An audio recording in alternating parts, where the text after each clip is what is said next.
Hi, it's Pastor Andy again, and another signpost for us. First off, I want to say that normally I try to do these in the mornings. A couple of times this week, they're going to be in the afternoon. We're doing some service in the mornings this week at a food pantry. So tomorrow, for certain, will be in the afternoon, and probably Friday as well, because of a couple of errands. So that being said, yesterday I talked about you and us, the we aspect of that. But I mentioned that all of us, including you, whomever you might be, um, we all have a role to play. There is a solution that only you can provide, or only you can help provide.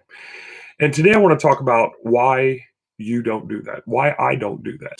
And it's very simple.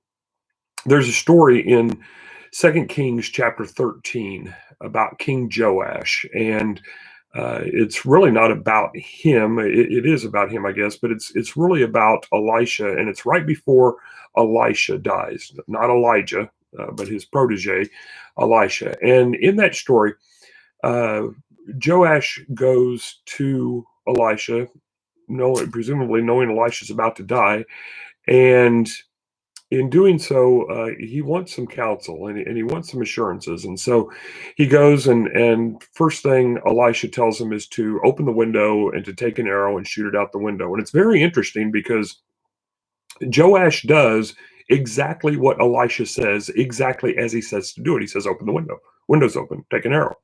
He takes an arrow. Shoot it. He shoots it. But then and so that is to say that there will be victory. But then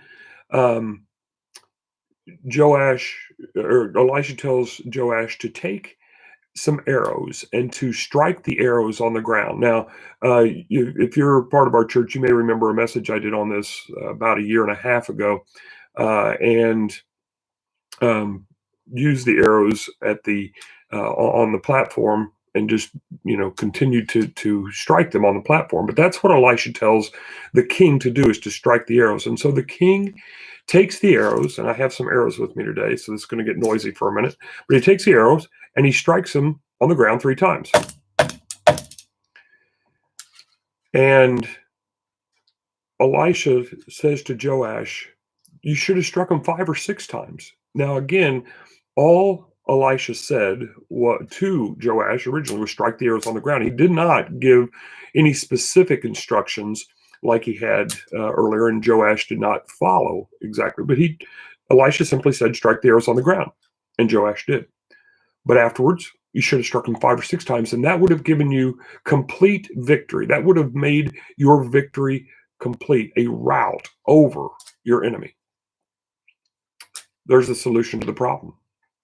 Joash was going to lead his army to victory over Israel, but he was not going to completely overcome the fullness of that problem. Why? Well, this is where the answer gets very, very simple. See, most of us settle for ordinary. Most of us settle for doing something that is expected of us. Those that excel go beyond. Those that excel go beyond the expectations continuously. You can probably think of some friends that do that, or some family members that do that, or you can think of businesses that do that. And even when that business that is so superb, most of the time, if they have a slight down day, it's like, wow, that wasn't as good as usual, and we know that. Well, see, the difference between ordinary and exceptional, or let me change that to say between ordinary and extraordinary, is a little extra. Literally, right? Ordinary, extraordinary. The only difference between those two words is the word extra. So when we give a little extra, like King Joash did not do, again, he struck the arrows 3 times. And Elisha said, you should have done it 5 or 6. Or why stop? Just keep going. And that's probably annoying for you to hear that. I don't know. So with that, when we're willing to give a little extra, that solution becomes more certain. That solution becomes more stable. That solution becomes more resolved in taking effect overall. But it takes us all of us, including you, including me, to do a little extra. So again, yesterday, I don't know, going back to yesterday's idea, I don't know what the problem is that you are looking to serve or that God has for you to accomplish. I don't know that. Maybe it's something that you and I are to do together, that there are others involved in a team that are supposed to do together. I don't know exactly what that is for you. Excuse me.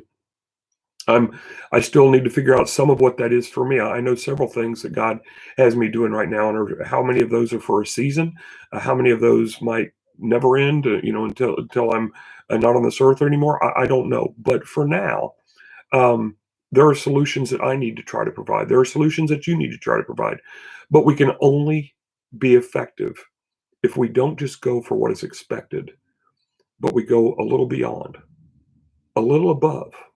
We give a little extra. And that will take us from ordinary to extraordinary. And as we do that, we will see a difference not only in our lives, which is least important.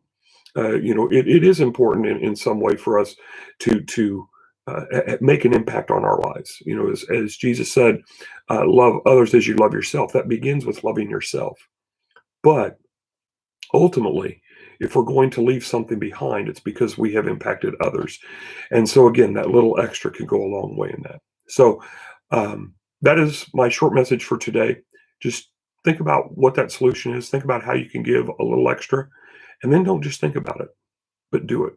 And see what kind of difference that begins to make day after day after day as you, as me, as all of us choose to give just a little extra. Until tomorrow, I'll see you then. Actually, tonight. Sorry, I will see you tonight. A Bible study for those that join 6:30 on the same channel.